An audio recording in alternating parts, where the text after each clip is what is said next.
लखनऊ से आप सभी प्रतिभागियों का बहुत बहुत स्वागत करता हूं, अभिनंदन करता हूं।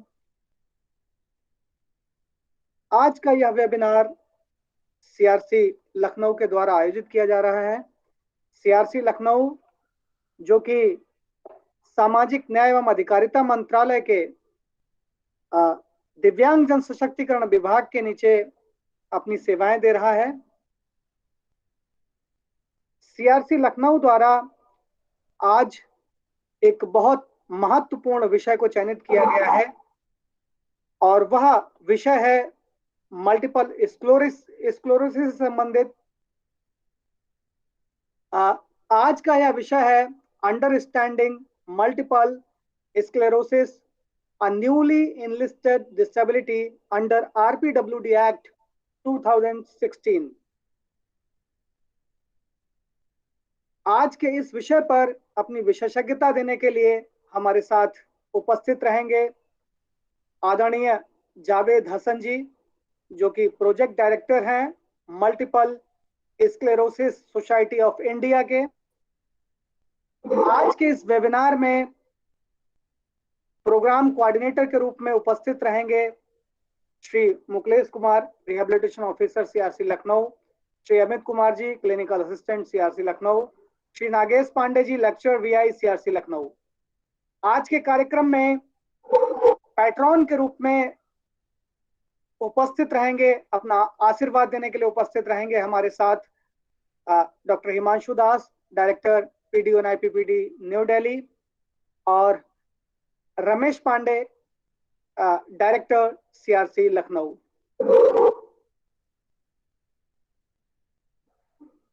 आज का यह विषय हम सभी के लिए बहुत महत्वपूर्ण है, क्योंकि सीआरसी लखनऊ के उद्देश्य के साथ आप सभी लोग जुड़े हुए हैं।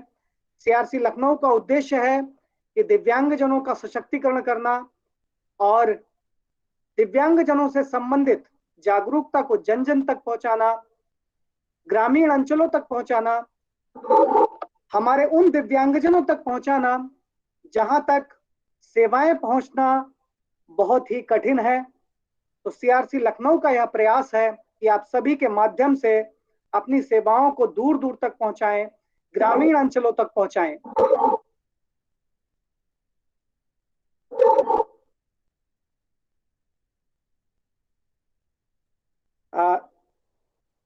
समय हो चुका है और मैं अपनी एक्सपर्ट, जो हमारे आईटी एक्सपर्ट हैं, उनसे पूछना चाहूंगा कि हमारे रिसोर्स पर्सन क्या हमसे जुड़ चुके हैं?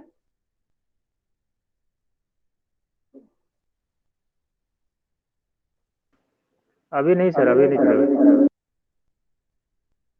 ठीक है सर। जैसे ही हमारे रिसोर्स पर्सन हमसे जुड़ते हैं, हम इस कार्यक्रम को आगे ले जाएंगे। सीआरसी लखनऊ के बारे में आप सभी लोग परिचित होंगे कि सीआरसी लखनऊ उत्तर प्रदेश में अपनी सेवाएं दे रहा है और सभी दिव्यांगजनों के लिए सशक्तिकरण का कार्य है। हाँ जी, बताइए सर। हाँ, जावेद सर हमारे बीच जुड़ चुके हैं जी। नमस्कार। मैं आपसे रिक्वेस्ट करूंगा कि आप मुझे मैं प्रेजेंटेशन अभी सर हम लोग आपको एक्सेस दे रहे हैं अभी। ओके। आपकी हाँ।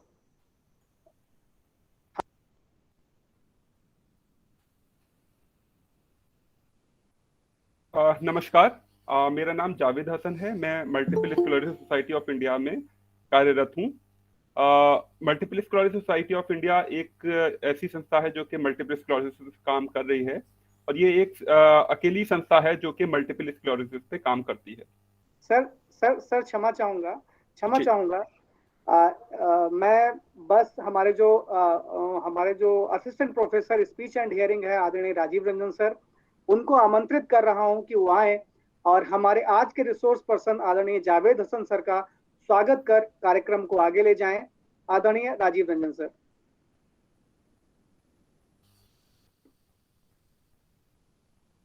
राजीव रंजन सर। राजीव रंजन सर, क्या आप मुझे सुन पा रहे हैं? Thank you Vikas ji. Sir,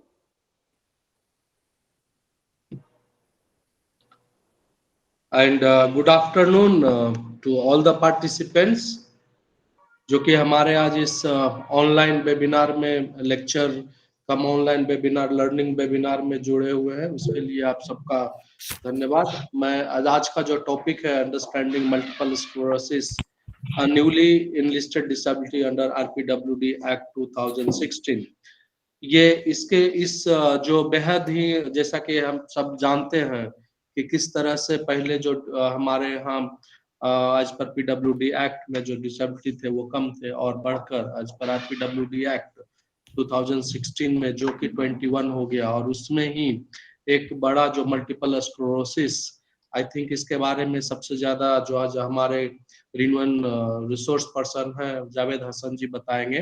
but जितना जो मल्टीपल स्क्लेरोसिस होता है वो एक सीएनएस प्रॉब्लम है, और इसमें मोस्टली जो रिहेबिलिटेशन टीम जो होती है इनकी बहुत जरूरत होती है, खास करके as a OTPT speech, because there is a neurogenic speech disorder and neurogenic motor speech disorder, and इसमें बहुत सारे जो है प्रॉब्लम वो एक टीम के ऊपर निर्भर करता है, और इसके बीच में और डिटेल में सर बात करेंगे। बट इसके लिए जो सर का जो आप जो हमारे बीच में आज हमारे जो स्पीकर हैं उनका मैं अपने मंत्रालय के तरफ से, अपने डिपार्टमेंट डीपीडब्ल्यूडी के तरफ से बहुत बहुत वेलकम करना चाहता हूं। अपने डायरेक्टर डॉक्टर रमेश कुमार पांडे जी जो कि सीआरसी लखनऊ के डायरेक्टर हैं, और डॉक्टर हिमांशु दास जी जो कि एनआईपीपीबी देहरादून के भी डायरेक्टर हैं, और हमारे एनआई जो पीडीयू एनआईपीपीडी उसके भी अभी ऑफिसिएटिंग डायरेक्टर हैं,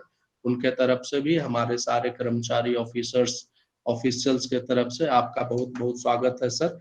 जैसा कि मैं देख रहा था आपका ये ऑर्गेनाइजेशन मल्टीपल स्क्लेरोसिस का जो ऑर्गेनाइजेशन है, और जैसा कि आपने ही आते आते बताया कि ये एक इंडिया में एक इकलौता ऑर्गेनाइजेशन है जो कि मल्टीपल स्क्लेरोसिस के ऊपर काम करता है, और जहां तक मेरे को जानकारी है कि आपका ऑर्गेनाइजेशन जो थेरेप्यूटिक कंसल्टेशन से लेके एड एंड अप्लायंसेस से लेके और जरूरतमंदों को जो कि इस प्रॉब्लम से, इस डिसऑर्डर से जो प्रॉब्लम इन जिनको हुआ है उनको इवन आप डॉक्टर कंसल्टेशन जब रिक्वायर्ड होता है उसके लिए भी आप हमेशा सदैव तत्पर रहते हैं। तो मैं उम्मीद करता हूं कि आज का जो ये कार्यक्रम है खास करके जो मल्टीपल स्क्लेरोसिस, खैर जो हमारे भी जितने भी पार्टिसिपेंट हैं उनको कुछ न कुछ सीखने का नया सीखने का मौका देगा, और आपका जो एक्सपर्टाइज है इस फील्ड में और आपका जो ऑर्गेनाइजेशन जिस तरह से हमारे देश में डिफरेंट डिफरेंट राज्यों में आपका जो ये ऑर्गेनाइजेशन जिस तरह से लोगों को सेवाएं प्रदान कर रहा है, हमारा ये आज का दिन बहुत ही अच्छा है क्योंकि आप हमसे जुड़े और हमारे माध्यम से आप हमारे श्रोतागण को बताएंगे। So I welcome you sir, please come and give your expertise to our audience. Thank you sir, thank you. Vikas ji, up to you. Thank you sir, बहुत बहुत धन्यवाद सर। अब मैं ज्यादा देर न लगाते हुए, ज्यादा न समय लेते हुए, अब मैं आमंत्रित करना चाहूंगा हमारे आज के रिसोर्स पर्सन आदरणीय जावेद हसन सर को, जो कि प्रोजेक्ट डायरेक्टर हैं multiple sclerosis society of India के। सर का एक बहुत वास्ट एक्सपीरियंस है इस क्षेत्र में, तो हम लोग सभी लोग चाहेंगे कि सर की विशेषज्ञता का हम सभी को लाभ मिले और हम सभी कुछ आज के इस लेक्चर सीरीज से कुछ सीख के जाएं। मैं आमंत्रित कर रहा हूं हमारे आज के रिसोर्स पर्सन आदरणीय जावेद हसन सर को। Sir, over to you.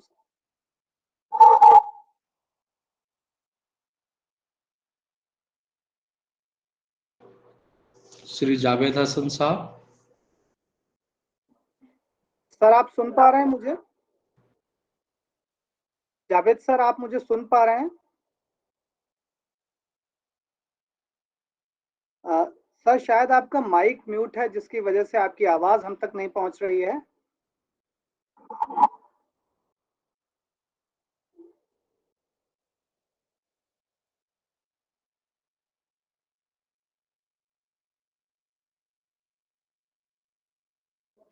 Javed sir, आपकी आवाज हम तक नहीं पहुंच पा रही है।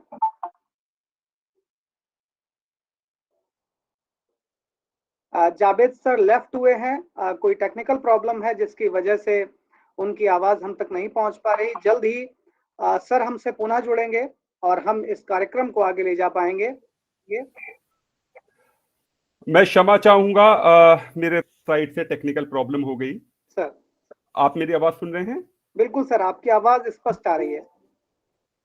मैं सबसे पहले धन्यवाद देना चाहूंगा राजीव जी का, और उसके बाद डॉक्टर हिमांशु दास, मिस्टर रमेश पांडे जी, जिसने हमें ये अवसर दिया कि हम अपनी बात इतने बड़े प्लेटफॉर्म पर रख सकें। तो मैं अभी एक प्रेजेंटेशन आप लोगों से शेयर करूंगा।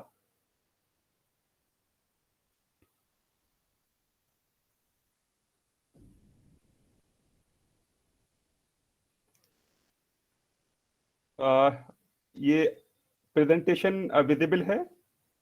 ये आप देख पा रहे हैं? सर, आपकी प्रेजेंटेशन विजिबल है, क्लियर है। अच्छा अच्छा अच्छा, चलिए अब मैं So once again, a very good afternoon to all of you.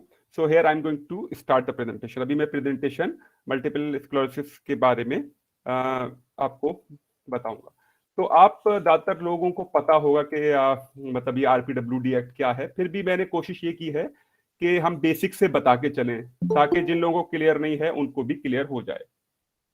तो जैसे कि ये RPWD एक्ट जो आया, इसके आने का ये है कि जो UN convention on the rights of person with disability है, उसके ऑब्लिगेशन को फुलफिल करने के लिए इंडिया ने भी इसको UNCRPD को साइन किया था।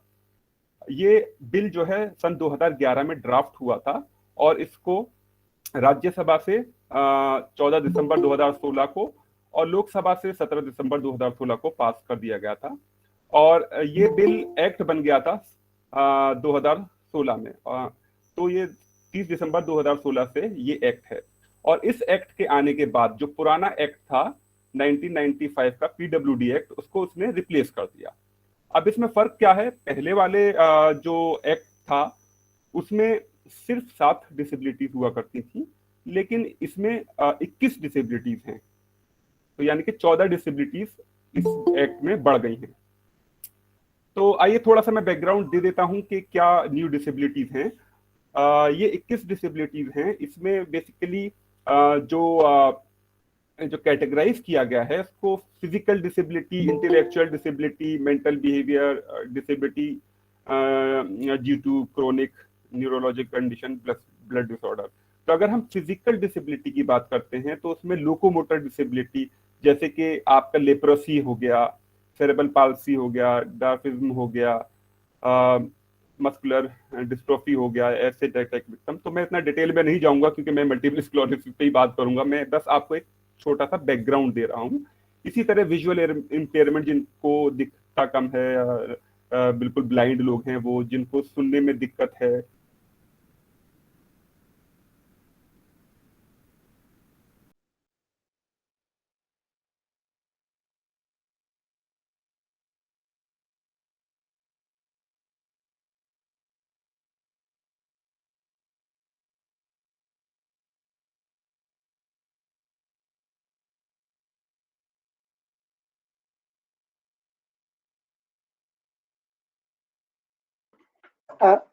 सर जावेद हसन सर, आप मुझको सुन पा रहे हैं? आपकी आवाज। हेलो। हाँ सर, एक आपसे रिक्वेस्ट रहेगी सर, आपकी PPT मूव नहीं कर रही है। एक्चुअली में जब आपने शेयर किया है सर, तो इंटायर स्क्रीन से शेयर करेंगे तो ज्यादा सही रहेगा, क्योंकि अच्छा। हाँ, दूसरे ऑप्शन में सर PPT हैंग हो जाती है, जिससे कि प्रॉब्लम। ओके, मैं इसको दोबारा से शेयर करता हूं।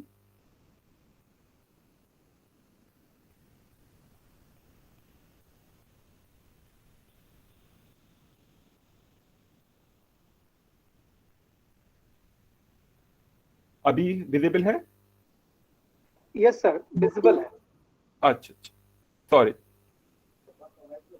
तो अब हम अगर बात करते हैं ऐसी डिसेबिलिटी जो कि क्रोनिक न्यूरोलॉजिकल कंडीशन की वजह से होती है, जिसमें कि मल्टीपल स्क्लेरोसिस भी आती है, पार्किंसन डिजीज भी आती है। तो मल्टीपल स्क्लेरोसिस और पार्किंसन डिजीज ये सारी क्रोनिक न्यूरोलॉजिकल कंडीशंस हैं। और उसी तरह ब्लड डिसऑर्डर में आपका हीमोफीलिया हो गया, थैलेसीमिया हो गया, सिकल सेल हो गया, तो ये सारे ब्लड डिसऑर्डर हैं। ये सारी नई डिसेबिलिटीज हैं जो कि RPWD एक्ट 2016 में इनको जोड़ गया है। और उसके बाद मल्टीपल डिसेबिलिटीज भी हो सकती हैं, जिसमें एक से ज्यादा डिसेबिलिटी किसी व्यक्ति को हो सकती है।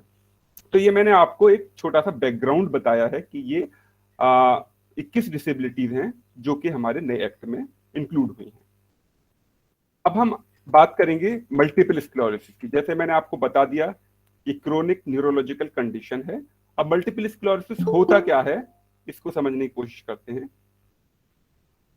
मल्टीपल स्क्लेरोसिस, जैसे मैंने प्रेजेंटेशन तो इंग्लिश में ही बनाया है, लेकिन मैं हिंदी में इसको पूरा समझाने की कोशिश करूंगा सरल भाषा में।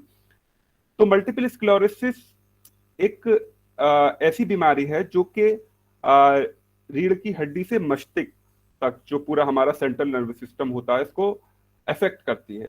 अब इसमें होता क्या है कि हमारे जो स्पाइनल कॉर्ड से, जो हमारी रीढ़ की हड्डी से या हमारी जो नर्व से जो सिग्नल ब्रेन को जाता है वो बाधित होता है।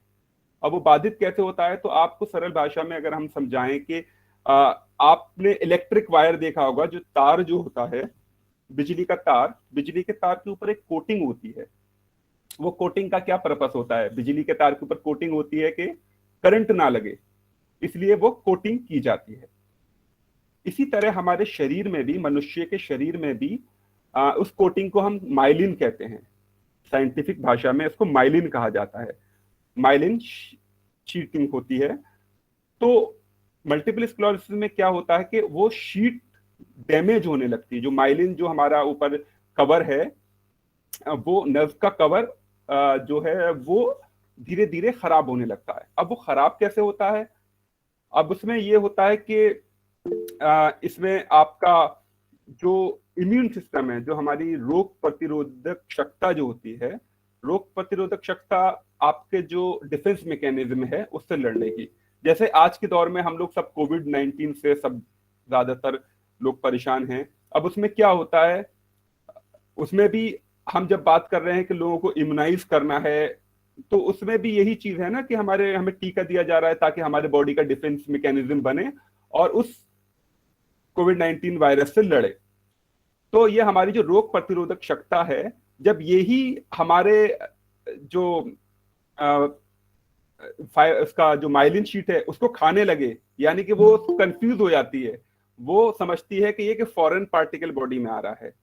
इम्यून सिस्टम का काम यही होता है जिसमें कि बाहर से अगर कोई चीज, वायरस, बैक्टीरिया बॉडी के अंदर आता है तो हमारा इम्यून सिस्टम उससे लड़ता है। लेकिन यहाँ क्या होता है, ये उल्टा होने लगता है। हमारा इम्यून सिस्टम जो बॉडी में हमारी माइलिन शीट है उसी से लड़ने लगता है, उसी को ही डैमेज करने लगता है। तो होपफुली मैंने सरल भाषा में ये समझाने की कोशिश करी। तो जैसे आप ये पिक्चर में देख रहे हैं, ये इफेक्ट कहाँ कर रहा है, आप पूरा इसका जो मनुष्य का सेंट्रल नर्वस सिस्टम है जिसमें ब्रेन है, इसका मस्तिष्क हो गया, उसका स्पाइनल कॉर्ड, पूरी रीढ़ की हड्डी हो गई, उसकी जो नर्व्स हैं वो, तो ये नर्व्स क्या काम करती है, ब्रेन को सिग्नल भेजती हैं। और जिनको MS होता है वो इससे बाधित होता है कि उनको सिग्नल पूरी तरह से नहीं मिलता, उसकी वजह से अलग अलग तरह की उनको प्रॉब्लम होती हैं, जो कि मैं आपसे आगे डिस्कस करूंगा। तो पहले ये समझ लेते हैं कि मल्टीपल स्क्लेरोसिस मतलब क्या बीमारी है, कहाँ कहाँ पाई जाती है। तो जैसे ये आप देखेंगे इस मैप में, ये जो लाल रंग का निशान है ये दिखा रहा है कि यहाँ पर सबसे ज्यादा मल्टीपल स्क्लेरोसिस के पेशेंट हैं। अभी आपका वो वाला रीजन है अमेरिका, USA वगैरह, ये वेस्टर्न कंट्रीज हमारी सारी हो गई, यहाँ ज्यादा है इसका प्रेवलेंस। इसी तरह अगर हम आए इंडिया में, देखा जाए इंडिया में बहुत कम है, 0 to 25 बोलते हैं, यानी कि हर 1 लाख पे 0 से 25 के बीच में पेशेंट हैं। अगर हम इंडिया की बात करें तो हम बोलेंगे अब 0 से 25 के बीच में हर 1 लाख के ऊपर, अगर 1 लाख लोग हैं तो समझ लिए कि 25 लोगों को MS है। लेकिन ये फिगर हम नहीं बोल सकते कि बिल्कुल एक्यूरेट है, क्योंकि हमारे पास कोई डेटा नहीं है। अब जब डेटा होता है किसी का भी बीमारी का, सबका डेटा होता है, लेकिन मल्टीपल स्क्लेरोसिस का हमारे पास कोई नेशनल रजिस्ट्री नहीं है जिससे कि पता लगाया जा सके कि कंट्री लेवल पे कि कितने लोगों को एमएस है। तो उसकी नेशनल रजिस्ट्री नहीं है, तो ये एक मूल्यांकन है कि हाँ इतना होगा, प्रिडिक्टेड है कि इतना होगा। और जो कंट्रीज हैं वहां उनके पास एक नेशनल रजिस्ट्री है जिसमें उनको एक्यूरेट नंबर पता है।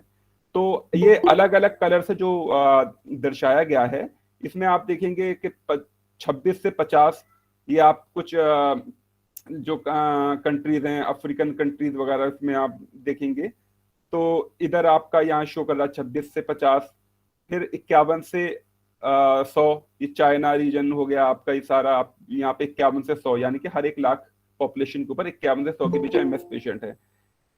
इसी तरह ये दूसरे कलर में जहां रेड है वहां मोर देन 200, यानी कि हर 1 लाख पॉपुलेशन पे 200 से ज्यादा लोगों को मल्टीपल स्क्लेरोसिस है। तो इस चित्र के जरिए, इस मैप के जरिए ये समझाया गया है कि कहाँ कहाँ ज्यादा है एमएस, कहाँ कम है। तो इसका मतलब ये नहीं है कि हमारे इंडिया में हम तो बोले हमारे पास तो बहुत कम नंबर है, यहाँ नहीं है। जैसे मैंने बताया कि नंबर नहीं है, आंकड़े नहीं है हमारे पास, और आंकड़े जब होते हैं तभी पॉलिसीज भी बनती हैं, प्रोग्राम भी बनते हैं। तो हमारे पास उसके आंकड़े मौजूद नहीं हैं। ये एक एस्टिमेशन है, कुछ सर्वेज हुए हैं, कुछ इंटरनेशनल ऑर्गेनाइजेशन सर्वे करके इसको ये फिगर निकाली है।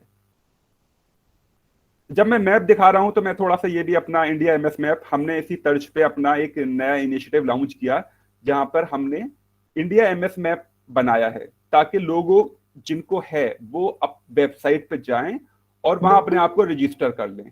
तो इससे क्या होगा, ये एक इनिशिएटिव हो गया, हम एमएसएसआई अपने लेवल से एक नेशनल डेटा तो क्रिएट कर सकता है। तो ये हमारी संस्था का इनिशिएटिव है। हमने एक कोशिश करी है कि वेबसाइट बनाएं जहां पर लोग अपने आप को एनरोल कर पाएं, जिसकी वजह से हमें एटलीस्ट हेड काउंट पता चलेगा कितने लोग हैं। तो अगर कोई, हमारे साथ बहुत सारे रिहेबिलिटेशन प्रोफेशनल्स जुड़े हैं, वो अगर विजिट करना चाहें तो indiamsmap.org ये वेबसाइट है। यहाँ जाके अगर आपकी नजर में कोई ऐसा आता है, किसी को आपको एजुकेट करना है, बताना है कि आप जुड़ सकते हैं, तो यहाँ पर जाके ये लोग रजिस्टर कर सकते हैं। तो चलिए हम अपने वापस बात जारी करते हैं कि मल्टीपल स्क्लेरोसिस क्या है। तो हमने ये बता दिया कि मल्टीपल स्क्लेरोसिस क्या है।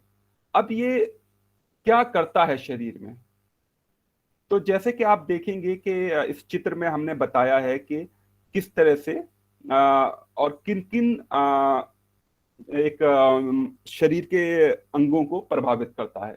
पहला ब्रेन को इसलिए अफेक्ट करता है क्योंकि हमारा जो पूरी बॉडी से नर्व्स का और जो कनेक्शन है पूरा, वो कहीं ना कहीं बाधित होता है।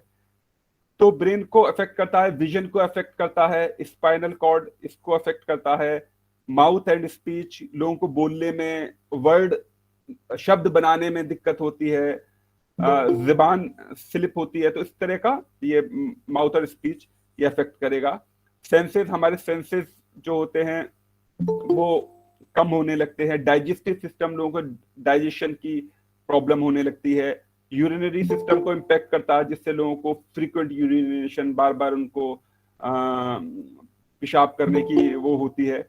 मसल्स वीक होने लगती हैं, और कुछ लोगों में इतनी वीक हो जाती हैं कि वो व्हील चेयर पे आ जाते हैं या बेड रिडन भी हो जाते हैं। तो इतनी ज्यादा मसल्स को वीक कर देता है ये। तो जैसे यहाँ पर आप देखेंगे कि मैंने आपको शुरू में बताया था कि न्यूरॉन और ये हमारे सिग्नल कैसे बॉडी के आते हैं। तो आप जैसे देखेंगे कि हेल्दी न्यूरॉन है। हेल्दी न्यूरॉन में आप देख रहे हैं कि ये आपके ये हमारे सेल्स हैं, ये हमारा माइलिन शीट कहीं भी से डैमेज नहीं है, तो ये ठीक है। लेकिन आप इधर डैमेज न्यूरॉन में देखेंगे तो जगह जगह कटी है, देख रहे हैं, जगह जगह डैमेज है। तो इससे क्या हो रहा है, सिग्नल बाधित हो रहे हैं। हमारी शरीर भी एक मशीनरी की तरह है, जैसे एक कोई मशीन होती है, वायरिंग होती है, उसमें वो कनेक्ट करती है और एक जगह से मैसेज दूसरी मैसेज आता है। उसी तरह हमारे शरीर को भी ये न्यूरॉन एक दूसरे से कनेक्ट करते हैं और ब्रेन तक सिग्नल देते हैं, और अगर ये बाधित होते हैं तो उसका असर हमारे सिग्नल पे पड़ता है, यानी कि बॉडी का सिग्नल लूज होता है। तो उसमें क्या आपका हैंड का कंट्रोल खत्म हो जाएगा कि आप कोई चीज पकड़ रहे हैं, आपके हाथ से छूट गई, तो वो क्यों होगा? क्योंकि सिग्नल नहीं मिल पाया ब्रेन को। ब्रेन हमारा तब काम करेगा ना, हमें सिग्नल मिलेगा। अगर मान लीजिए कोई गर्म चीज है, अगर आप गर्म चीज को छूते हैं तो आप अपने आप ही हाथ झटके से हटाते हैं। वो क्यों हटाते हैं? कि आपको ब्रेन तक सिग्नल गया कि वो गर्म चीज आपको लगी है, हमें हाथ हटाना है। तो ये हमारा ये ब्रेन का फंक्शन है जो कि बाधित इसमें हो जाता है। अब बात करते हैं कि एमएस क्या नहीं होता। तो जैसे लोगों को कुछ गलत धारणाएं भी होती हैं कि भाई मल्टीपल स्क्लेरोसिस एक इन्फेक्शियस डिजीज है कि एक दूसरे से हो जाएगी, ऐसा नहीं हो सकता। ये कोई हेरिडिटी भी नहीं है कि अगर आपके फैमिलीज में किसी को था तो होगा ही होगा, चांसेस हैं, लेकिन जरूरी नहीं है कि हो नहीं होना है। जरूरी नहीं है कि इससे डिसेबिलिटी ही हो जाए, यानी अपंगता ही हो, ये भी जरूरी नहीं है, क्योंकि ये वेरी करेगा, एक पर्सन से दूसरे पर्सन में वेरी करता है, और ये कोई जानलेवा बीमारी नहीं है। और अगर किसी को मल्टीपल स्क्लेरोसिस है, इसका ये मतलब नहीं है कि वो काम करना बंद कर देगा, या फिर वो चीजों को एंजॉय करना बंद कर देगा, या वो अपनी शादी नहीं कर सकता, अपने बच्चे नहीं कर सकता। तो ऐसा कुछ नहीं है, वो भी एक साधारण जिंदगी जी सकता है। अब बात होती है कि एमएस होता क्यों है।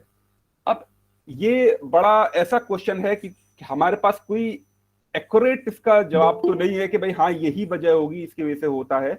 कुछ शोधन हुए हैं, कुछ स्टडीज हुई हैं, कुछ रिसर्च हुई हैं, जिसके जरिए ये पता लगा है कि इसमें जेनेटिक प्रीडिस्पोजिशन या एनवायरमेंटल ट्रिगर, जेनेटिक प्रोपोजिशन यानी कि एक आपके अगर किसी के जीन में है, हमारे शरीर में, हमारी बॉडी का जो जेनेटिक मटेरियल है, अगर उसमें ये होता है तो ये चांसेस हैं, जरूरी नहीं है, ये चांसेस हैं। अगर किसी के जीन में आ गया तो वो हो सकता है कि उसके किसी दूसरे फैमिली मेंबर को, अगर पेरेंट्स में है तो बच्चों में हो सकता है, ये कंफर्म नहीं है, लेकिन चांसेस हैं, एक परसेंटेज है कि उनको होने के चांसेस हैं।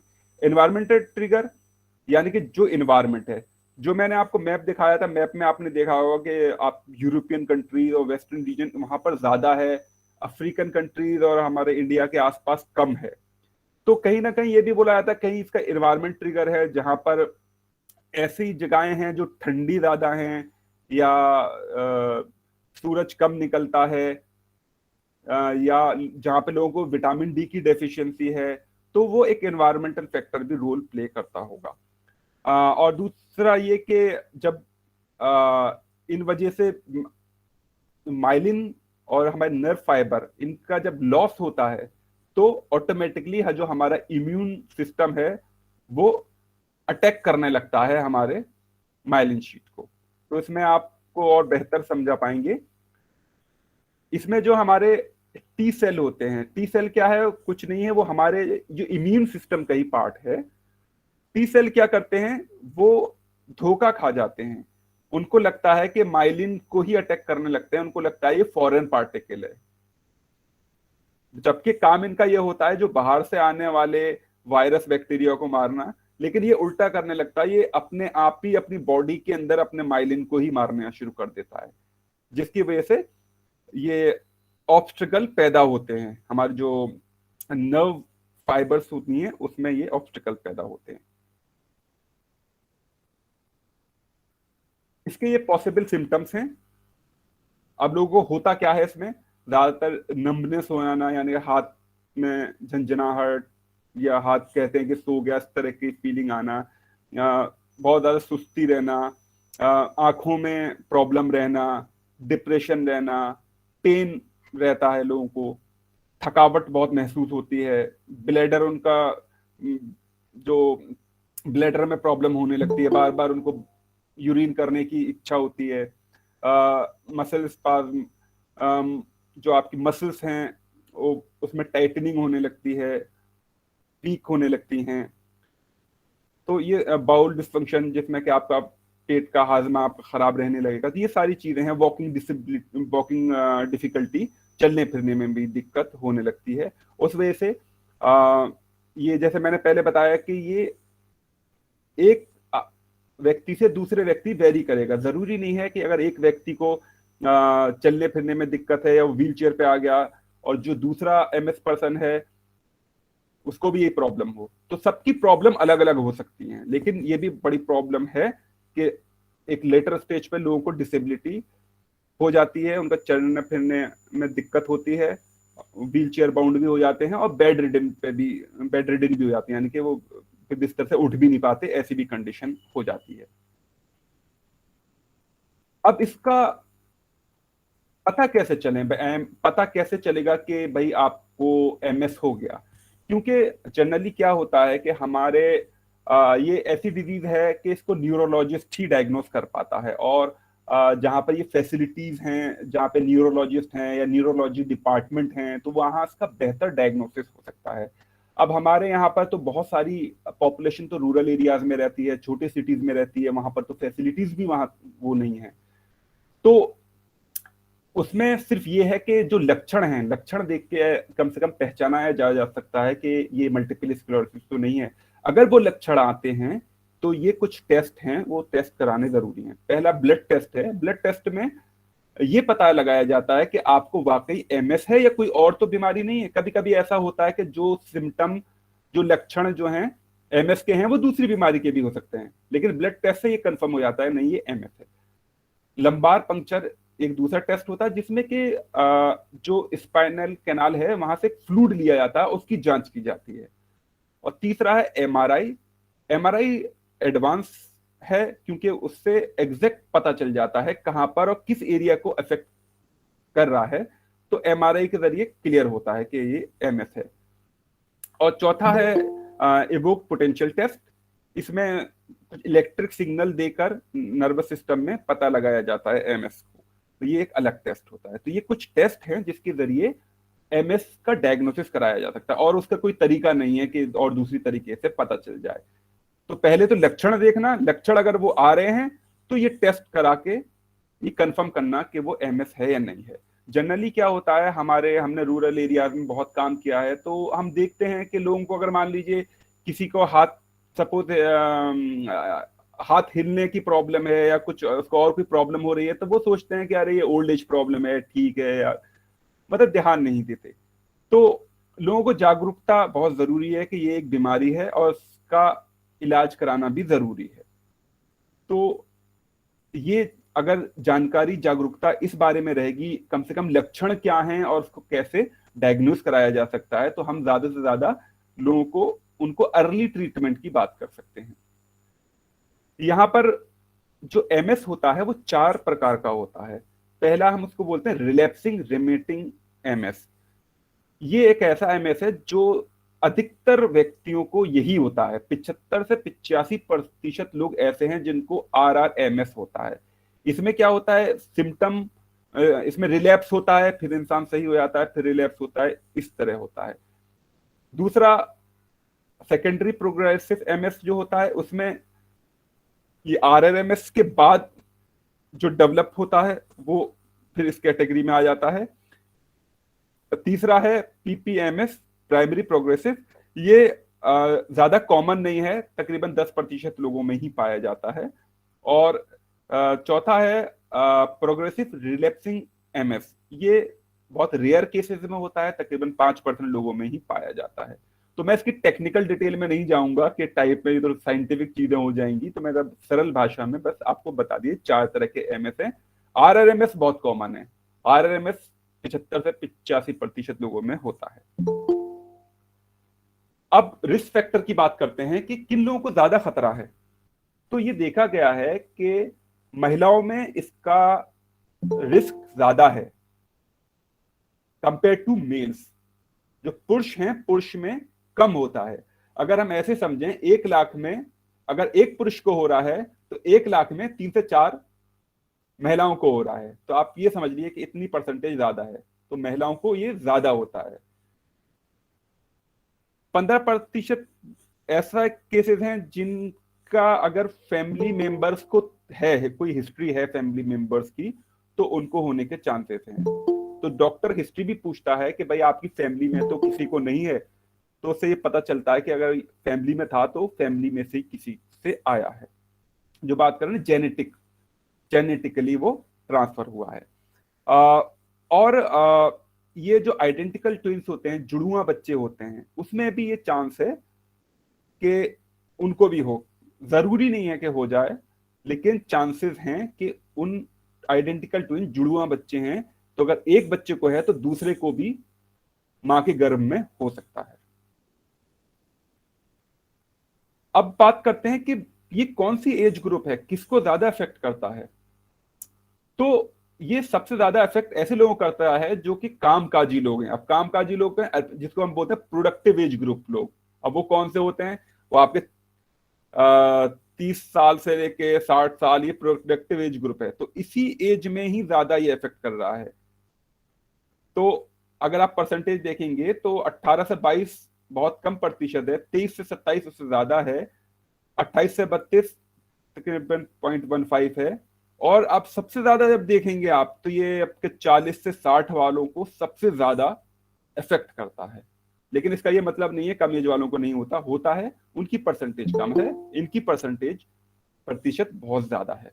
और जैसे आप यहाँ पर देख रहे हैं ये मेल फीमेल का, तो फीमेल का सबसे ज्यादा शो कर रहा है, मेल का कम शो कर रहा है। इसका मतलब फीमेल्स को 3 गुना ज्यादा होता है, मेल को उसके कंपैरिजन कम है। अब बात करते हैं कि इसका अर्ली ट्रीटमेंट यानी कि जल्द से जल्द इलाज करना क्यों जरूरी है। इसमें जितनी जल्दी आप उसका इलाज शुरू कर देंगे तो उसका जो प्रोग्रेशन है उसको आप रोक पाएंगे। इसमें जितना डैमेज हो सकता है नर्व्स को, वो डैमेज को थोड़ा कंट्रोल कर पाएंगे। और डिजीज मॉडिफाइंग थेरेपीज होती हैं जिनके जरिए सिम्टम मैनेजमेंट वगैरह हो सकता है, और उससे पेन कंट्रोल, ये सारी चीजें हो सकती हैं। तो जितना अर्ली ट्रीटमेंट शुरू होगा उतना ज्यादा ही उस चीज को, मतलब जो डैमेज है वो डैमेज को रोका जाएगा, और जो प्रोडक्टिविटी है वो उतनी ही ज्यादा इंसान की बढ़ाई जा सकती है। अब इसमें रिहेबिलिटेशन का बहुत बड़ा रोल है। जैसे आपको पता है कि बहुत सारी चीजें हैं कि जब हम रिहेबिलिटेशन करते हैं तो उनका बात हम पूरी फैमिली को एक तरह से काउंसिल करके एम्पावर करते हैं, इंडिविजुअल को एम्पावर करते हैं, फैमिली को एम्पावर करते हैं। जो प्रिवेंटिव मेजर्स हैं उनको लिए जा सकते हैं, जो अननेसेसरी कॉम्प्लिकेशन जो हो सकते हैं उनको रिड्यूस किया जा सकता है। उनको काउंसलिंग करके उनको उनका बिहेवियर चेंज की बात कर सकते हैं, एनवायरमेंटल मॉडिफिकेशन की बात कर सकते हैं। तो ये सारी चीजें आपके रिहेबिलिटेशन में आ जाती हैं, जिसके जरिए हम उनको जो केस टू केस को मैनेज कर सकते हैं। What can people do to feel their best? तो वो क्या कर सकते हैं? किसी को MS है तो बैलेंस डाइट लें, अच्छे से रेस्ट करें, अपने रिहेबिलिटेशन प्रोफेशनल से बात करें, उनसे सलाह मशवरा लें, लो फैट डाइट खाएं, हाई फाइबर डाइट लें, जिनको प्रॉब्लम है वो हीट को अवॉइड करें, ज्यादा से ज्यादा पानी पिएं ताकि उनका ब्लैडर हेल्थ अच्छी रहे, कॉन्स्टिपेशन ना हो उनको। और जहाँ तक है जो इमोशंस होते हैं, मतलब उनका इमोशन कंट्रोल में रखें, मतलब ज्यादा, मतलब ऐसी चीजें ना करें, ज्यादा टेंशन लेना, ज्यादा चीजें ताकि वो डिप्रेशन वाले मूड में ना आए। तो ये सारी चीजें जो अपना लाइफस्टाइल को ठीक करना है, बेसिकली रेगुलर एक्सरसाइज कर रहे हैं, हेल्दी फूड खा रहे हैं, हेल्दी डाइट ले रहे हैं, अपना फ्रेंड सर्कल में फैमिलीज के साथ अच्छा टाइम बिता रहे हैं, टेंशन कम ले रहे हैं, तो ये सारी चीजें एक रोल प्ले करेंगी। तो ये वही चीज है। तो अभी तक हमने इसमें ये समझा कि पहली चीज, MS एक क्रोनिक डिजीज है जो कि अनप्रिडिक्टेबल है, कि कब किसको कैसे हो जाए कोई प्रिडिक्ट नहीं कर सकता। The cause still unknown, cause हमें पता नहीं है। कुछ स्टडीज सजेस्ट कर दिए ये रीजन है, बट जो रियल कॉज है कि भाई इसी वजह से हो रहा है वो अभी भी अननोन है। और एमएस हर व्यक्ति को अलग अलग तरीके से अफेक्ट करेगा। जरूरी नहीं है कि सारे सिम्टम एक से ही आएंगे सारे एमएस पर्सन में, वो symptom person to person vary करते जाएंगे। एमएस कोई एक जानलेवा बीमारी नहीं है, इसको मैनेज किया जा सकता है और जितना जल्दी इसका डायग्नोसिस हो और ट्रीटमेंट स्टार्ट हो उतना ही इसके लिए अच्छा रहता है। और जो ट्रीटमेंट है उसमें जैसे attack management, symptom management, disease modification therapy, rehabilitation, emotional support, ये सारे ट्रीटमेंट ऑप्शन हैं। तो ये ओवरऑल मैंने आपको एक थ्योरेटिकल नॉलेज मैं अपनी लेवल से जितनी सरल भाषा में कर सकता था वो मैंने की है। अब मैं आगे कंक्लूड करने से पहले मैं रिक्वेस्ट करूंगा मिस्टर प्रथम, ये हमारे एमएस पर्सन हैं और लखनऊ से ही हैं, तो मैं इनसे रिक्वेस्ट करूंगा कि अपना एक्सपीरियंस शेयर करें। इनको 1 साल पहले एमएस डायग्नोस हुआ था और ये अपने बारे में बताएंगे। ये अच्छा रहेगा कि वो खुद डायरेक्ट अपना एक्सपीरियंस शेयर करें। मिस्टर प्रथम, आप हैं ऑनलाइन? जी sir, thank you so much Javed sir. जी प्रथम जी, आप अपने बारे में बताइए कि आपको कब एमएस डायग्नोस हुआ, आपको क्या क्या चैलेंजेस फेस हुए, तो अपने बारे में थोड़ा बताइए क्योंकि वो अच्छा रहेगा आपसे लोग सुने तो। बिल्कुल बिल्कुल, thank you so much opportunity देने के लिए, ये कि मैं अपना एक्सपीरियंस इतने सारे लोगों के साथ शेयर कर पा रहा हूँ। एंड इससे सबसे बड़ी चीज़ ये होगी कि जो डायरेक्टली उन जैसे लोगों से जुड़ रहे हैं उनको अवेयरनेस मिलेगी इससे, एंड उनको पता चलेगा कि ऐसे लोगों को क्या दिक्कतें होती हैं। तो मेरा एमएस डायग्नोज हुए लगभग 1 साल होने को आ रहा है, 11 महीने से ऊपर हो चुके हैं। तो इनिशियली जब पहले एमएस डायग्नोज हुआ तो पहले तो मुझे आइडिया ही नहीं था कि होता क्या है। और उसके बाद जब मेरे एमआरआई रिपोर्ट में आया, और मैं आपको बता दूं कि मुझे सिम्टम्स आए थे जब मुझे अटैक आया था पहला एंड मेरा एमएस डायग्नोज हुआ था, तब मेरा पूरा शरीर सुन्न पड़ गया था। मुझे अपने बॉडी का कोई भी पार्ट फील नहीं हो रहा था एंड मुझे चलने में दिक्कत हो रही थी, मुझे देखने में दिक्कत हो रही थी, मुझे चीज़ें 2 दिखाई पड़ती थी और मुझे चलने में दिक्कत हो रही थी। मैं कोई काम नहीं कर पाता था ठीक से एफिशिएंटली जितना मुझे करना चाहिए था। तो फिर जब मैंने अपने न्यूरोलॉजिस्ट को दिखाया तो फिर उन्होंने एमआरआई सजेस्ट किया। एमआरआई में मल्टीपल स्क्लेरोसिस निकला, मुझे कुछ नहीं पता था।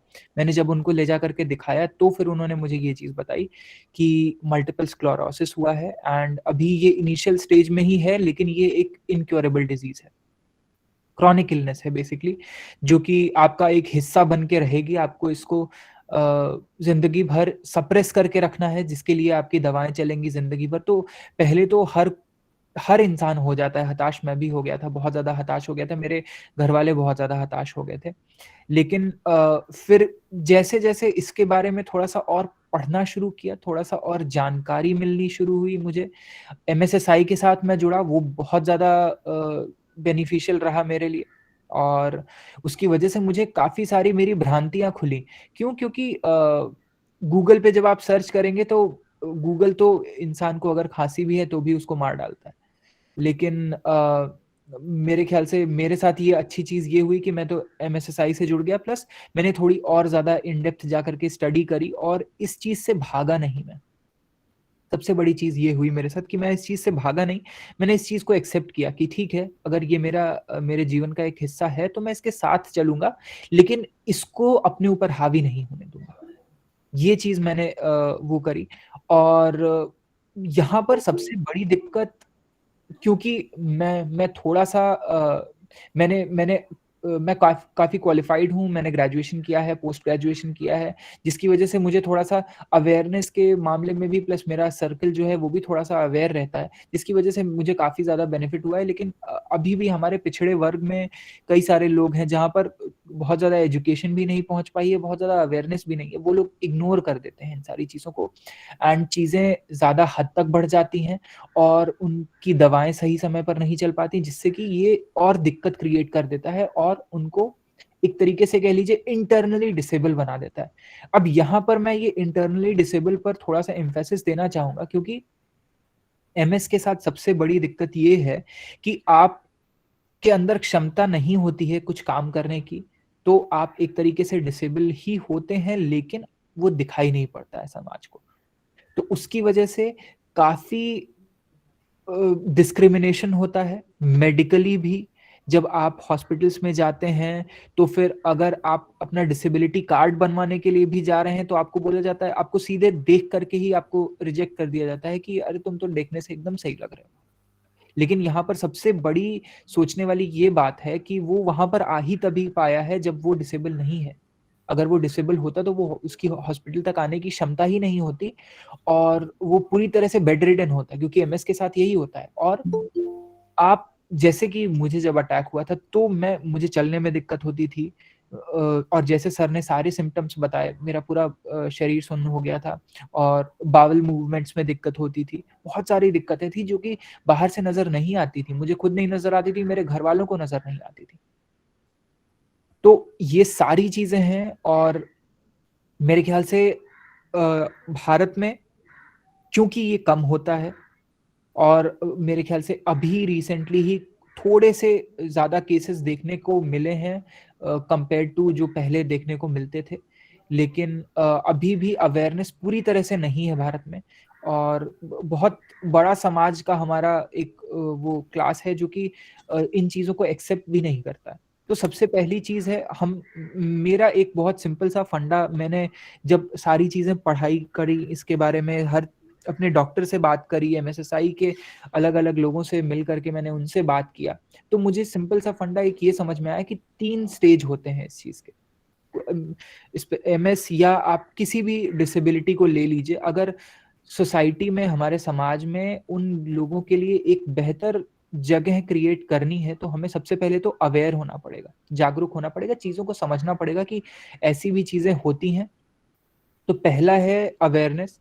दूसरा है एम्पैथी। एम्पैथी मतलब कि आप उनसे सिंपैथाइज मत होइए, उनके ऊपर तरस मत खाइए, उनके दुख, वो जिस चीज से गो थ्रू कर रहे हैं, वो जिस चीज को झेल रहे हैं, उस चीज को समझने की कोशिश कीजिए कि असल में दिक्कत क्या है उनको। और तीसरी चीज है कि इंक्लूसिविटी। इंक्लूसिवनेस मतलब कि उनको अपने समाज में उनको सही सुविधाएं दे करके उनके लिए भी इक्वल अपॉर्चुनिटी क्रिएट करना। हमें डिसेबिलिटी से आगे बढ़ करके उनके पोटेंशियल को भी देखना पड़ेगा। हम उनके डिसेबिलिटी के बेसिस पर इन सारे लोगों को इग्नोर नहीं कर सकते कि ये तो डिसेबल है, ये कुछ नहीं कर पाएगा।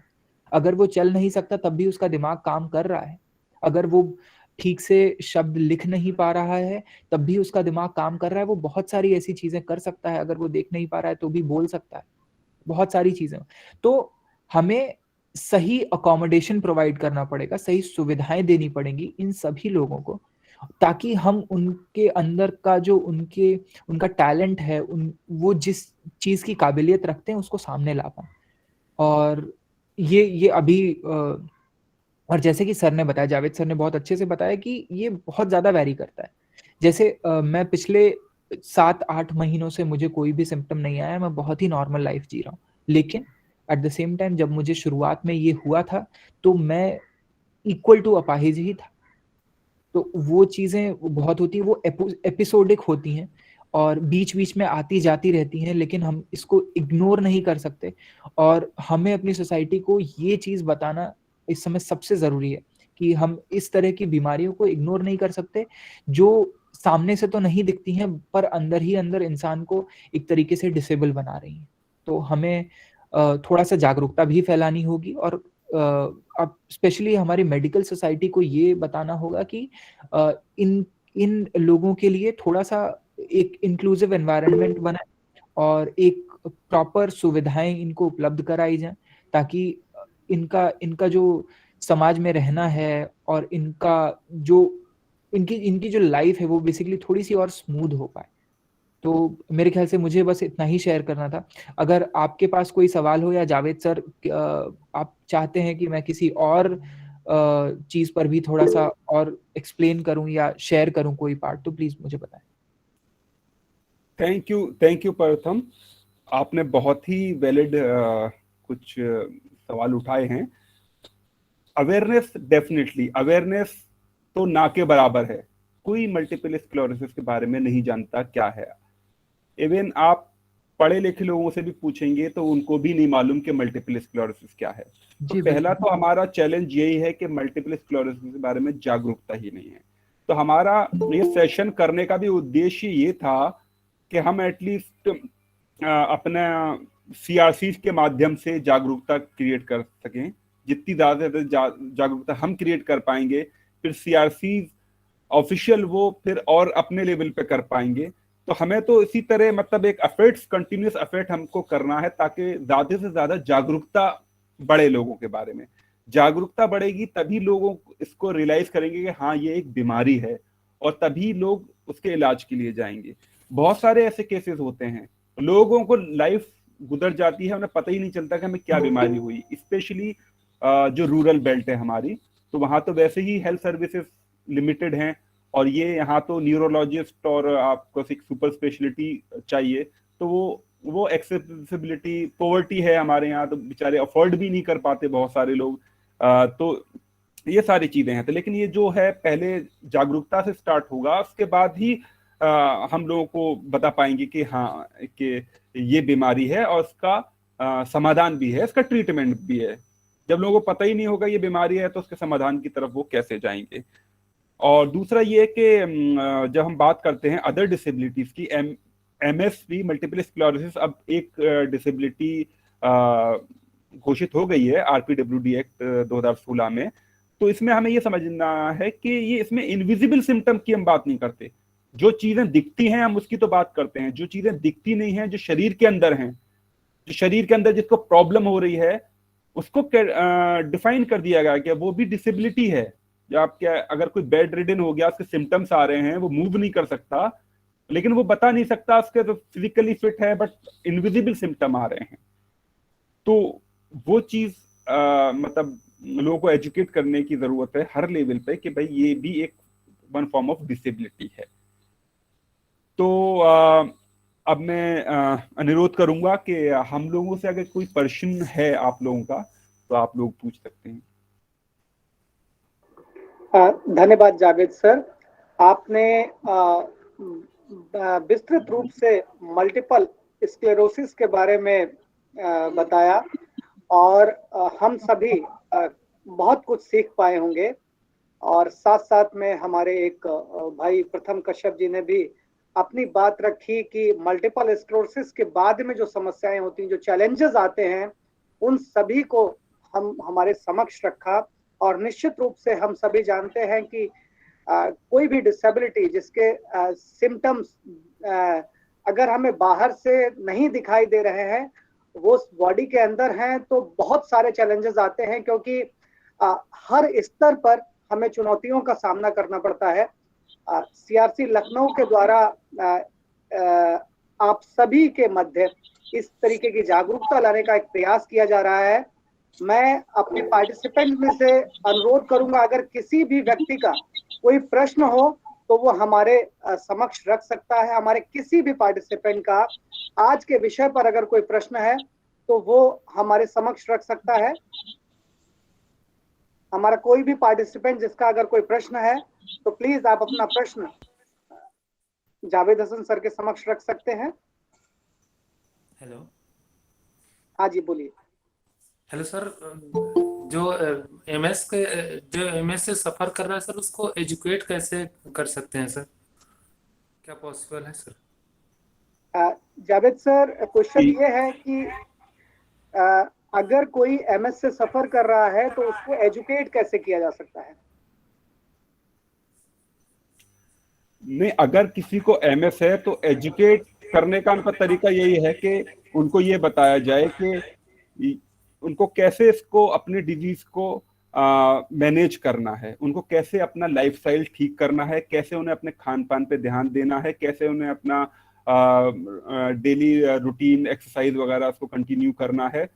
तो ये सारे फैक्टर जो हैं काफी इंपॉर्टेंट रोल प्ले करते हैं, क्योंकि हमने देखा है, एक्सपीरियंस किया है, हमारे काफी सारे जो एमएस पर्सन हमारे साथ जुड़े हैं उन्होंने अपना लाइफ स्टाइल को इतना हेल्दी बना रखा है कि उनको सिम्टम जो है इतना नहीं पता चलते। दूसरा चीज ये है, अगर किसी को एमएस डायग्नोस हो गया है तो उनको early treatment as soon as possible, जितना जल्दी हो उनको ट्रीटमेंट स्टार्ट करना है, और ट्रीटमेंट स्टार्ट करने के बाद अपना हेल्दी लाइफ को मेंटेन करना है। तो यही चीज है जो कि हम एमएस पर्सन को बता सकते हैं, अर्ली ट्रीटमेंट आप स्टार्ट करिए और अपना हेल्दी लाइफस्टाइल मेंटेन करिए। सर तो उसमें जैसे जो नॉन डिसेबिलिटी जो भी है पीपल सर, उन सब की तरह सर एजुकेट किया जा सकता है? जी मैं समझा नहीं आपका प्रश्न। सर जैसे कि जो नॉर्मल पीपल की तरह वो मतलब वो एजुकेट किया जा सकता है एमएस से सफर किया? जी बिल्कुल। Thank you. हमारा कोई अन्य प्रतिभागी अगर किसी का प्रश्न है आज के विषय से संबंधित तो वो अपना प्रश्न हमारे समक्ष रख सकता है। कोई अन्य प्रतिभागी अगर किसी का कोई प्रश्न है तो हमारे समक्ष रख सकता है। जी मैं पूछना चाहती हूँ। जी जी मैडम। हाँ जी सर, ये पूछना था कि इसमें डाइट वगैरह का भी कुछ होता है? जैसे कई बीमारियां ऐसी होती हैं उसे मना करते हैं, ये चीजें नहीं खानी वो नहीं खानी, इस तरह का डाइट वगैरह के बारे में भी जनरल नॉलेज होनी चाहिए, यहाँ तक इतनी नॉलेज आपने दी है। जी बिल्कुल, डाइट का भी रोल बहुत इंपॉर्टेंट होता है। जैसे मैंने अपने प्रेजेंटेशन में बताया था कि जिसको अगर शिकायत है तो वो मतलब ज्यादा फाइबर डाइट ले। मान लीजिए किसी को पेट की समस्या है तो उसको बोला जाता है फाइबर डाइट ज्यादा अपने बढ़ा दें, या फिर किसी को फैट इंटेक का मना है तो उसको फैट इंटेक कम करा जाता है। तो ये डाइट्रिशियन जो है, डाइट्रिशियन से आप जब बात करेंगे तो डाइट्रिशियन एक चार्ट दे देगा आपका स्वास्थ्य देख के। मान लीजिए किसी को एमएस है, एमएस के साथ उसको हार्ट प्रॉब्लम भी है या कोई और दूसरी बीमारी भी है, शुगर है, डायबिटीज है, तो वो भी देखा जाता है। यानी कि दो बीमारियों को जोड़ के भी देखा जाता है कि भाई इनको ये खान पान में अपना सुधार करना है। तो हमेशा अच्छा रहता है डाइट्रिशियन से कंसल्ट कर लें, अपने डॉक्टर से कंसल्ट कर लें कि हमें क्या खाना है क्या नहीं, क्योंकि वो वेरी करेगा आपका। किसी को मतलब एक व्यक्ति से व्यक्ति में अलग अलग ही कंडीशन होंगी, तो हर किसी का डाइट चार्ट अलग हो सकता है।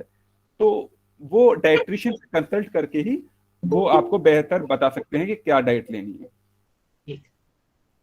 सर एक क्वेश्चन और पूछ सकती हूँ, और कोई नहीं पूछ रहा तो? जी जी बिल्कुल। हाँ जी सर, ऐसे है कि क्या ये छोटे बच्चों को भी हो सकता है? मुझे ऐसे शक पड़ता है कि एक बार एक हॉस्पिटल में मैंने बच्चा देखा था, जैसा आपने बताया मुझे लगता है कि उसको ऐसी प्रॉब्लम थी। तो क्या ये छोटे बच्चों को भी हो सकता है? क्योंकि बिल्कुल हो सकता है, बिल्कुल हो सकता है।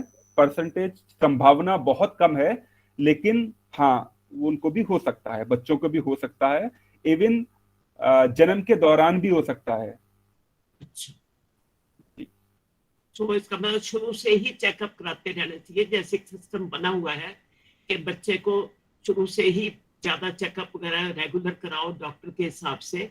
लेकिन अनफॉर्चुनेटली हमारे हिंदुस्तान की ज्यादा जनता को इस बात का नहीं मालूम होता कि बच्चों के चेकअप बहुत एज अर्ली एज पॉसिबल, तो सोचते हैं कि अपने आप बच्चा बड़ा होगा।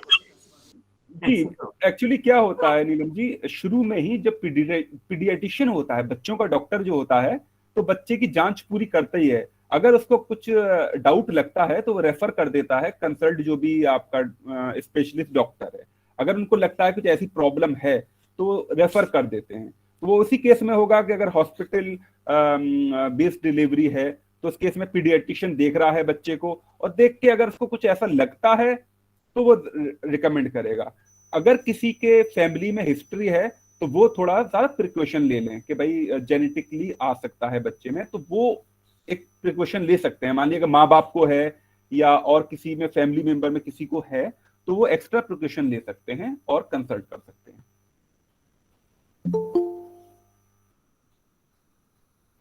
थैंक यू सर, बहुत बहुत धन्यवाद।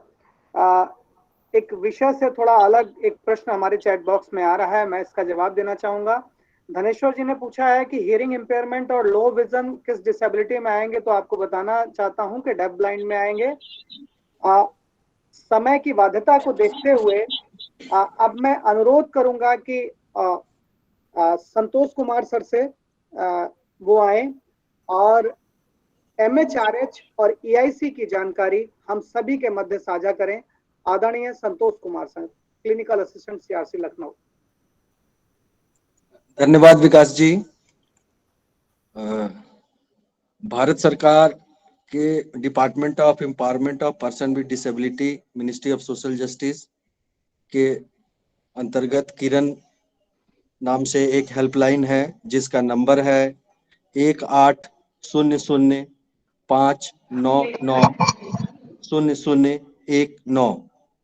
1800-599-0019, जिसपे कि आप 24/7 किसी भी प्रकार की जो आपको डिसीजन लेने की समस्या हो, मानसिक आपको कोई परेशानी बन रही हो, आप मेंटल वेलबींग फील नहीं कर पा रहे हो, साइकोलॉजिकल क्राइसिस आ गई हो, और भी बहुत सारी समस्याएं दिव्यांगजन से जुड़ी और सामान्य लोगों से जुड़ी, किसी भी चीज के लिए आप इस टोल फ्री नंबर पे फोन कर सकते हैं, जिसपे कि आपको एक्सपर्ट लोगों के द्वारा, जो साइकेट्रिस्ट हैं, साइकोलॉजिस्ट हैं, उनके द्वारा आपको इस नंबर पे जो भी आपके लिए उचित चिकित्सा के फॉर्म में या फिर आपको सुझाव के फॉर्म में जो भी उचित होगा, आपको इस पे परामर्श दिया जाएगा। अगला भारत सरकार का ही क्रॉस डिसेबिलिटी, जिसको शीघ्र हस्तक्षेप केंद्र CRC लखनऊ में चल रहा है, जिसके अंदर हम बाल चिकित्सा, भौतिक चिकित्सा, वाक्य एवं श्रवण चिकित्सा, वाणी एवं भाषा हस्तक्षेप, व्यवसायिक चिकित्सा, विशेष शिक्षा, बिहेवियर मैनेजमेंट, परिवार चिकित्सा, खेल चिकित्सा, इन सभी को हम लोग एक ही छत के नीचे प्रदान कर रहे हैं, जिसमें कि 0 से 6 इयर्स के बच्चों को हम लोग जो है यहाँ पर अलग से एक यूनिट है जिसको अर्ली इंटरवेंशन यूनिट कहते हैं, उसमें हर फील्ड के एक्सपर्ट के लोगों के द्वारा इस पे आपको सेवाएं दी जाती हैं। Over to Vikas ji. Thank you sir, बहुत बहुत धन्यवाद सर। आपने MHRH और अर्ली इंटरवेंशन सेंटर से संबंधित इंफॉर्मेशन हम सभी के बीच में साझा की। कार्यक्रम को अगले पड़ाव में ले जाने के लिए मैं आमंत्रित करूंगा आदरणीय मुकलेश सर को कि वो आए और हमारे सभी प्रतिभागियों का और आज के रिसोर्स पर्सन का धन्यवाद कर कार्यक्रम को अगली पंक्ति में ले जाएं। आदरणीय मुकलेश सर। थैंक यू विकास जी। मैं धन्यवाद ज्ञापित करता हूं आज के कार्यक्रम के मुख्य वक्ता, project director multiple sclerosis society of India Javed Hasan sir का, जिन्होंने मल्टीपुलर स्क्लेरोसिस के बारे में विस्तृत रूप से चर्चा की एवं उनके क्या क्या सिम्टम हो सकते हैं, कैसे मरीज डायग्नोज कर सकते हैं, किन कारणों से हो सकता है, उसके बारे में सर ने विस्तृत रूप से जानकारी दी। और साथ में प्रथम जी का भी धन्यवाद ज्ञापित करना चाहता हूं कि उन्होंने अपना एक्सपीरियंस शेयर किया कि उन्हें डायग्नोज होने के बाद कैसे, वो हताश होने के बाद कैसे उस चीज को अपने जिंदगी का लाइफ हिस्सा मानकर कैसे उससे आगे बढ़े, ताकि इस उनके एक्सपीरियंस से और लोग किन्हीं को यदि होता है तो वो भी उनसे किस तरह से हम आगे बढ़ सकते हैं कि जस्ट एक जिंदगी का चलो एक पार्ट है, हम उससे आगे बढ़ करके अपने सब चीज कर सकते हैं, ये ना कि हमें कोई डिसेबिलिटी हो गया तो हमें हताश होनी है। नेक्स्ट मैं धन्यवाद ज्ञापित करता हूं निदेशक पंडित दीनदयाल उपाध्याय, राष्ट्रीय शारीरिक दिव्यांगजन संस्थान नई दिल्ली, श्री हिमांशु दास सर का, जिनके मार्गदर्शन से यह कार्यक्रम संपन्न हुआ। उसके बाद हमारे संस्थान के निदेशक श्री रमेश पांडे सर का धन्यवाद ज्ञापित करता हूं कि सर आपके कुशल निर्देशन से यह कार्यक्रम सफल हुआ। मैं धन्यवाद ज्ञापित करता हूं आज के कार्यक्रम में जुड़े हुए हमारे सभी प्रतिभागियों का, जिन्होंने इस कार्यक्रम को सफल बनाने में सहयोग किया। मैं धन्यवाद ज्ञापित करता हूं श्री सुमित कुमार जी का, IT कंसल्टेंट, जिनके सहयोग से ये प्रोग्राम सफल बना। अंत में मैं अपने सभी जो कोऑर्डिनेटर हैं, श्री विकास जी, श्री नागेश जी, श्री अमित जी और सभी साथियों का धन्यवाद ज्ञापित करता हूं कि जिनके कुशल निर्देशन से यह कार्यक्रम संपन्न हुआ। थैंक यू विकास जी। धन्यवाद मुकलेश सर। कार्यक्रम को आगे ले जाते हुए मैं सभी पार्टिसिपेंट का, जितने भी प्रतिभागी हमारे साथ आज हमारे इस कार्यक्रम में उपस्थित हैं, मैं उन सभी का बहुत बहुत धन्यवाद करता हूं कि वो हमारे साथ लगातार हमारे कार्यक्रमों से जुड़े हुए हैं और लगातार इसी तरीके से हमारे कार्यक्रमों में अपनी प्रतिभागिता सुनिश्चित करते हैं और हमारे कार्यक्रमों को सफल बनाने का कार्य करते हैं। मैं आप सभी प्रतिभागियों का बहुत बहुत धन्यवाद करता हूं।